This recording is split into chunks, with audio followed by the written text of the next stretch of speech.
This episode is brought to you by Google Gemini. With the Gemini app, you can talk live and have a real-time conversation with an AI assistant. It's great for all kinds of things, like if you want to practice for an upcoming interview, ask for advice on things to do in a new city, or brainstorm creative ideas. And by the way, this script was actually read by Gemini. Download the Gemini app for iOS and Android today. Must be 18 plus to use Gemini Live.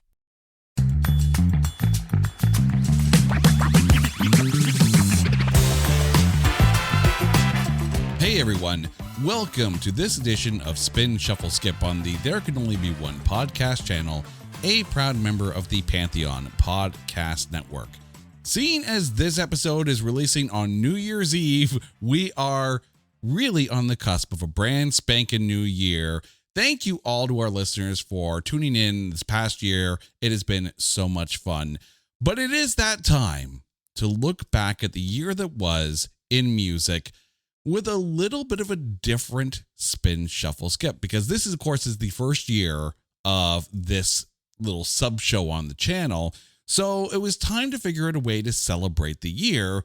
So what we're going to do is go through our favorite albums of 2024 rather than just one album and pick 3 songs off it. We're going to take 1 year and pick 3 albums out of it. And here to join me, wrapping up the year, Brian Colburn from My Weekly Mixtape. Brian, how you doing, man?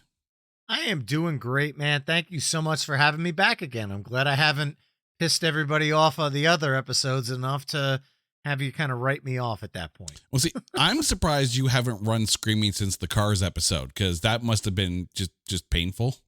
I've changed my mind 6 times on the song, but, it happens. I guess, you're going to hack into my Spotify account and change your playlist. My next pick is just what I needed. As chosen by Mr. Black.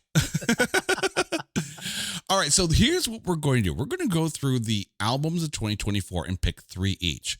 A spin, a shuffle, and a skip. The spin is our favorite album, pretty much front to back from the year that was. Our shuffle is one that, you know what, tons of good songs on it. Maybe it just wasn't the best one for us. And our skip is not necessarily a judgment on the album. It's just the one that didn't necessarily spin as well as the others. Keep in mind, too, these picks that we make are from personal preference. So my spin may not be you, the listener's favorite album of 2024, but I would encourage you to find me on social media at Only One Cast or go to our website at notthatbadcast.com and leave us a comment and let us know what albums you loved from the year. I'd love to hear from you guys. So Brian, in this first ever year-end albums of 2024 spin shuffle skip, I'm going to hand the mic over to you. What is your spin disc from the year that was? Well, I have to be honest. At the end of the day, it was twofold. One, I flipped a coin because my spin and shuffle to me are equally amazing albums. But I also wanted to go with some continuity because My Weekly Mixtape just did our Songs of 2024 playlist.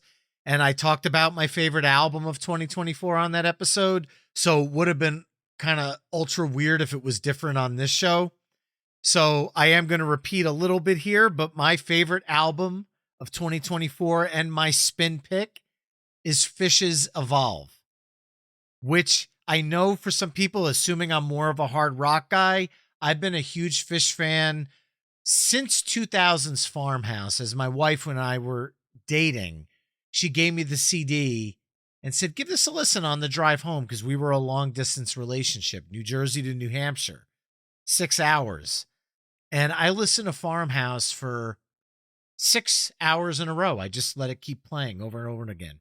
And it made me a fan of the band. It made me go back and explore their catalog. It made me the Fish fan I am now. She almost regrets it because I became such a Fish fan where she kind of loves Farmhouse and then other stuff she's kind of hit or miss with, where I just went all in my fandom. And the Evolve album is the best album they've released since 2000's Farmhouse. Yes, a couple of the songs have that Trey Anastasia solo vibe, like on his Shine album, but it doesn't matter. The breadth of songs that they go through across this album touches on all the different intricacies that I love about this band. There were 4 singles Evolve, Oblivion, the album opener, Hey Stranger, and Life Saving Gun. They're all incredible. Oblivion, which was co-written with longtime Fish writing guy Tom Marshall, is my absolute favorite on the album.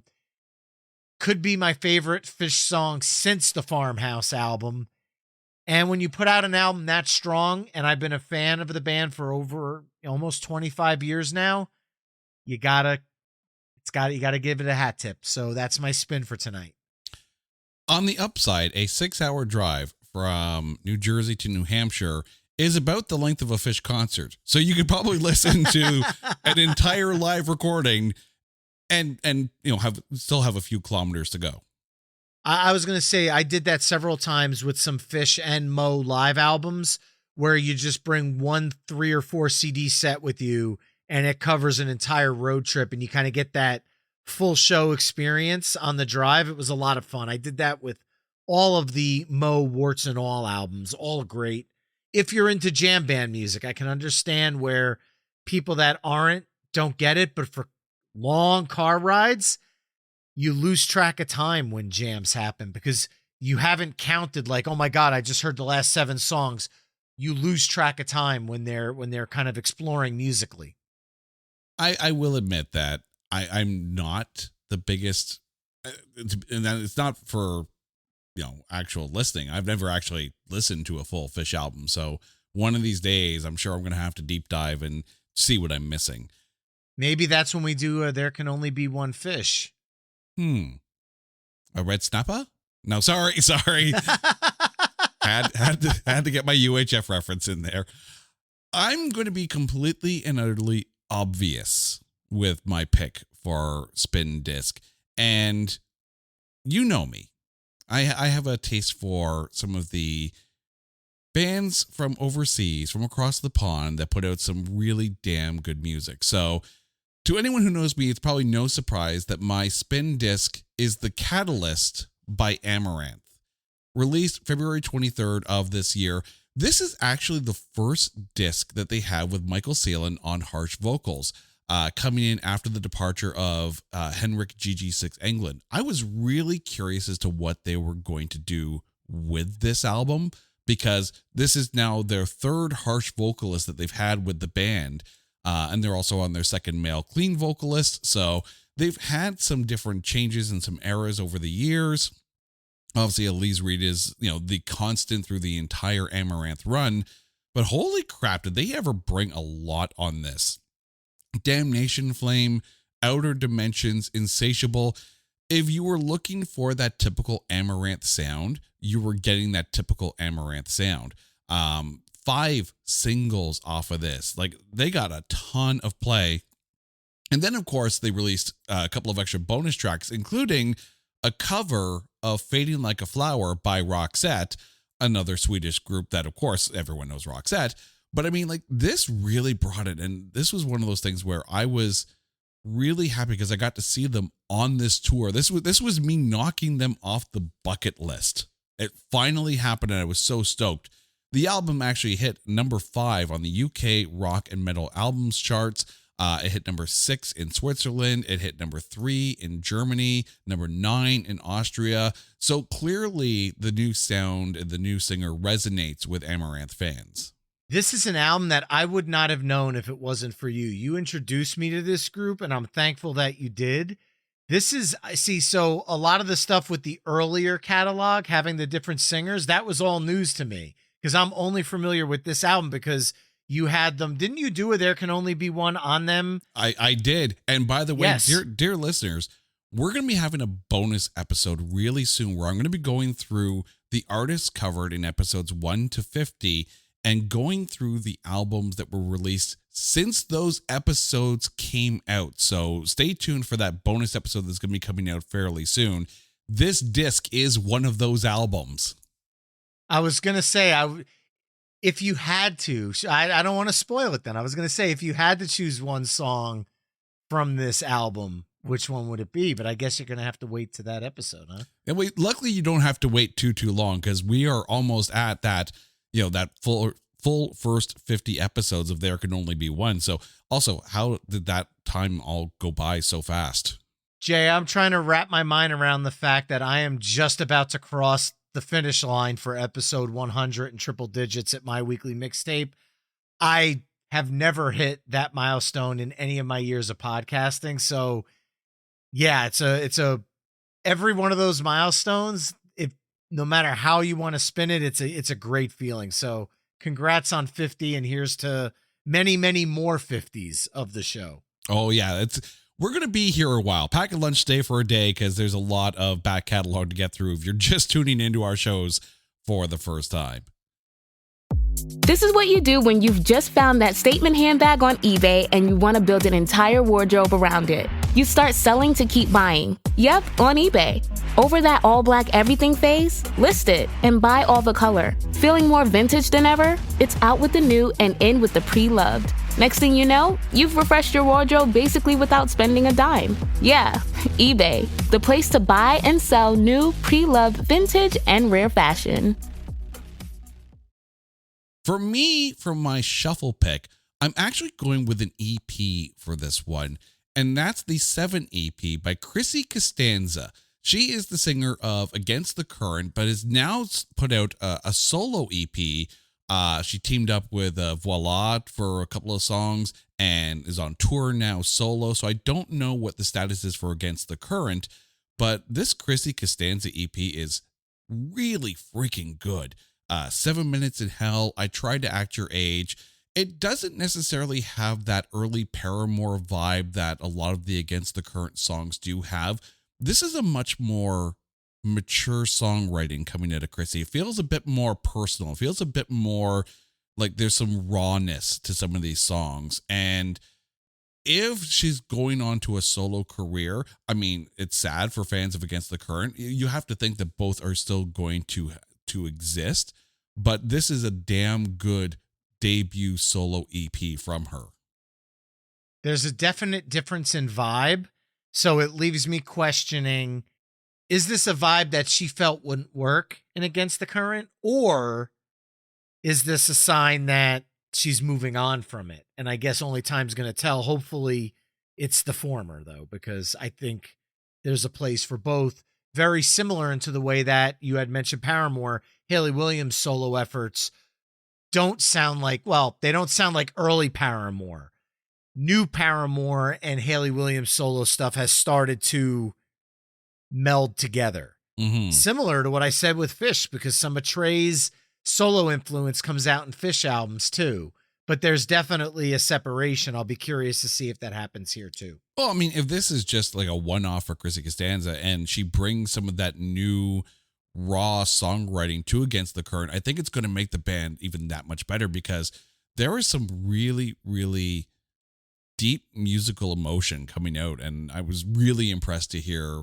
It's just not a full length. So of course it wouldn't be my spin and topping something like Amaranth, but it really was a pleasant surprise to hear these songs come out. Over to you. What's your shuffle pick? It's going to be funny because when you mention Fish, you'd be shocked, maybe shocked. I don't know. If you know me, you're not shocked at all. But if you don't know me, you might be shocked that my pick is a completely different genre than jam band, and it's punk. And my choice for shuffle, which could have very, very easily been my spin because there's not a bad song on this album, is Hot Water Music's Vows. Chuck Reagan's voice is just as perfect as it was on Caution 20-something years ago. This album has guest spots from City and Color, Thrice, Calling Hours, and if you're a There Can Only Be One faithful, The Interrupters. We did an episode with them. They've released 4 albums over the last 12 years. 2012's Exister, 2017's Light It Up, 2022's Feel the Void, and 2024's Vows. I'd be hard-pressed to find one song amongst those 4 albums that I don't like.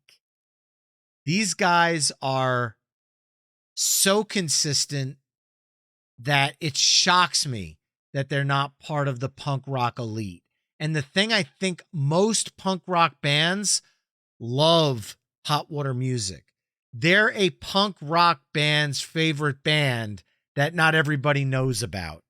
And it shocks me because they're so influential, but they're just not a household name. And that needs to change because for decades they've been putting out incredible music.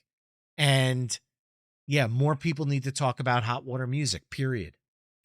It sounds to me, and I'll admit I haven't listened to them at all, but it sounds to me as far as reputation goes, like they're like the punk version of a band like Mother Superior, where people would, constantly be talking about the band, but yet no one, they didn't get the radio play that kind of cred would have brought about onto radio. So I'm now I have to go and have a listen to that one because I do love some punk.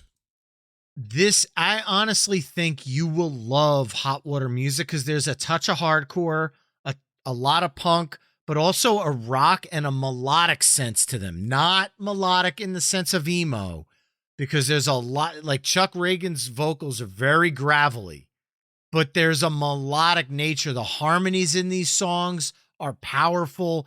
These guys are just quintessential punk rock that I feel just gets overlooked. And I hope and pray that one of these albums just explodes and people go back and just discover the awesome. I might have to force you into, it probably won't be much of an arm pull, but I might have to request a Hot Water Music episode if there can only be one, just so that you do go through these incredible albums. Well, you know what? They've got the discography, so I think I know what we're doing in 2025 then. I think you might have just I'll try to find shot. a guy that'll be willing to talk about it. Okay. Oh, I see how it is. You're going to pull in a relief hitter. So Heck no, but I'll tell you right now, Tony G over at Patio Slave will be flailing his hand in the air to join us if we're doing a Hot Water Music episode. Well, it's not like we haven't had 3 people on the show before. So, All right. So now we get to our skip picks. And again, this isn't to say that it's a bad album. These picks are all based on personal preference. So just because a disc doesn't resonate with someone doesn't mean that it doesn't resonate with somebody else. So this is the Brian Colburn skip pick from 2024. This is so tough for me because I don't want it to make it sound like I'm crapping on an album, because this is an album that sold a lot of copies and a lot of this band's faithful really like it. And I might even lose some of my New Jersey cred here, but as a Bon Jovi fan for decade upon decade upon decade, the Forever album just didn't land with me. I mean, Living Proof is a decent send up to It's My Life. It gives you all the It's My Life feels. And Walls of Jericho has this weird cross hat tip, because to me it sounds like a Bruce Springsteen song, down to the Na Na Na sing-alongs that Bruce does on Ghosts, which was on his Letter to You album. But there's just something that's missing. And don't get me wrong, most people can easily just say, well, it's Richie Sambora, but the last album Richie did with Bon Jovi was 2013's What About Now? And even then it was a little more hit and miss for me. I feel like there's a difference after the Who Says You Can't Go Home single became popular. There was like this tactical shift in Bon Jovi's music. And I don't know if they're trying to lean more country. I don't know if they're trying to lean more to where John Bon Jovi's vocals are at this point. But musically, the music's just not resonating with me as much as it did. Pretty much up to everything in Crush and Have a Nice Day.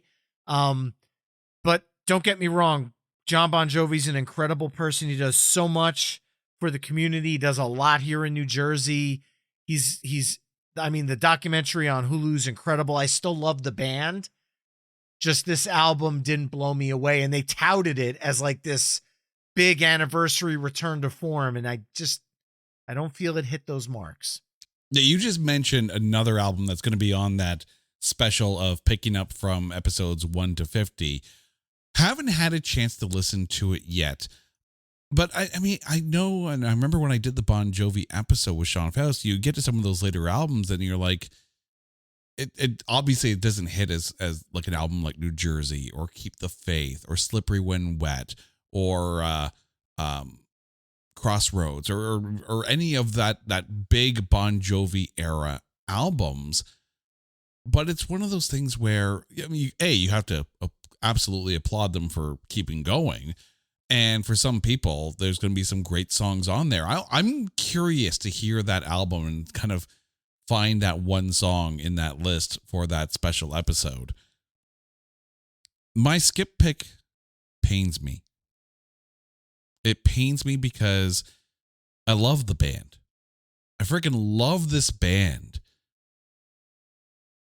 But their covers CD that they put out this year, 1994, as released by Sponge, just it didn't move the dial for me at all. And it's not that the songs and the song selections are bad, because they tackled some pretty great songs on this, but some of them are songs that I hold in high regard as the best of certain artists, and those versions just don't kind of hold a candle, or at least don't change the song enough to make it unique.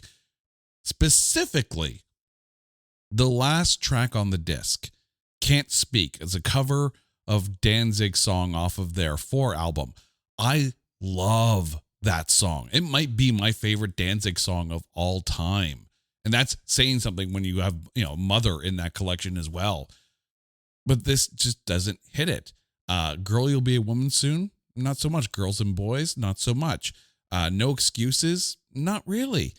I applaud them for having fun and putting out an album of songs that were released in 1994. So it's kind of like a nice little snapshot of the year that was, but it didn't sit well with me. And I know you're a covers guy, so how did this album sit with you? Well, I also have to add, it was the year that Rotting Pinata was massive. So it's kind of like a hat tip to the songs that came out the year that they broke. So I love the concept. I will agree that a lot of these felt a little paint by number, and they didn't really bring a lot to their cover. However, their take on Mazzy Star's Fade Into You, I like the gender flip take on it.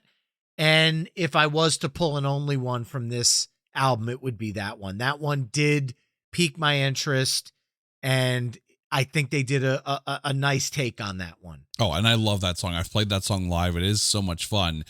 But yeah, there's songs on here where I'm just like, please don't do that to that song. Just and I have said that before about another one of my favorite bands, Queensryche, when they put out their Take Cover CD. Oh, there's a cover on there of Queen's Innuendo, and please, dear God, don't ever play that song again, Queensryche. I love you guys, but don't. Just don't. That was an odd covers album. That was really, that one was odd to me. Yeah. Like, and as much as I love Rush, the Rush covers album, also the EP, I enjoyed it. Like, they played everything awesome on it, like Summertime Blues. And I know they did it just for fun, so I'm glad it's out there. But it's like, God, I would have much rather gotten just a couple of more original tunes from Rush. Yeah. Like, I'm sure a lot of these cover songs would go over so much better live in that kind of environment. And maybe it would be one of those things where they released a live covers album. That would be kind of fun. Because I don't know, I mean, aside from, Me First and the Gimme Gimmes, I don't know if anyone has ever put out a live covers album. Makes me think. You got me stumped here. Live cover. Me First and the Gimme Gimmes have done it twice. Yeah. Besides that, I don't know if there's many. I'm sure someone's going to message me like, dude, how'd you forget blank? And I'm going to be like, son of a bitch, like, how'd I forget that? I know it's out there. And if it is, I own it. And I'm just trying, Yeah, but let's be honest. Your CD collection is a record store unto itself. So yeah, that's the hope. Yeah, for 4,500 and counting, but you know. No, in retirement, you'll just open up your basement and be like, welcome to Brian's Record Shop. How can I help you? I have a retirement plan that my dear wife is probably cringing about, because she always said to me, you know, when do you plan on the day I retire, I'm going to start with the letter A. And one at a time, if it takes me 10 years, I'm going to spin every CD I own, start to finish. Okay, someone needs to document that. And yeah, because there's a few albums there. And I've seen some of your CD hauls. There's a few albums there. That might be a new podcast in and of itself when I retire. So who knows? Coming soon, Disc by Brian Colburn. All right, Brian, please remind our listeners what your spin, shuffle, and skip picks are for albums that were released in 2024. All right, for my spin, we had Fish's Evolve. My shuffle was Hot Water Music's Vows. And unfortunately, sorry to my fellow New Jerseyans, my skip is Bon Jovi's Forever. And for me, my spin is The Catalyst by Amaranth. My shuffle is Chrissy Costanza's 7 EP. And my skip is Sponge's 1994. But I still love the band and I support anything that they do. Just maybe not this album. Brian, thank you so much for this. Now, please remind our listeners where they can find you out there on the interwebs and let them know all about My Weekly Mixtape. Sure, you can find My Weekly Mixtape on all the social media haunts and podcast providers at My Weekly Mixtape. It's a show that I put together. It's now going on year 3 we're about to start. And each week we pick a topic, a genre, an artist, or a theme, and we create a 20-song playlist around that.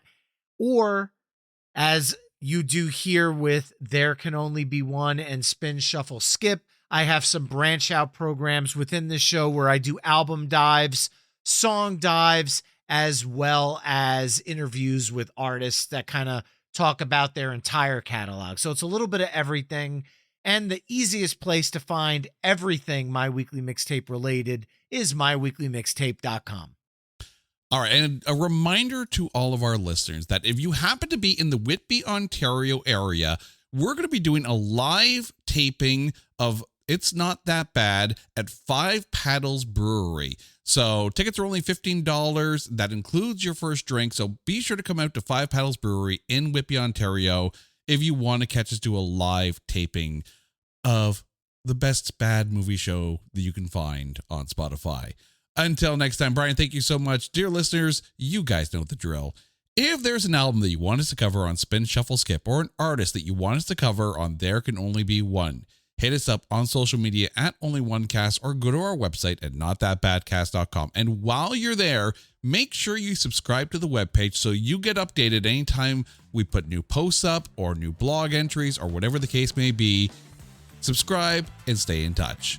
Until next time, he's Brian, I'm Jay. You guys are awesome. This is Spin, Shuffle, Skip on the There Can Only Be One podcast channel, a proud member of the Pantheon Podcast Network.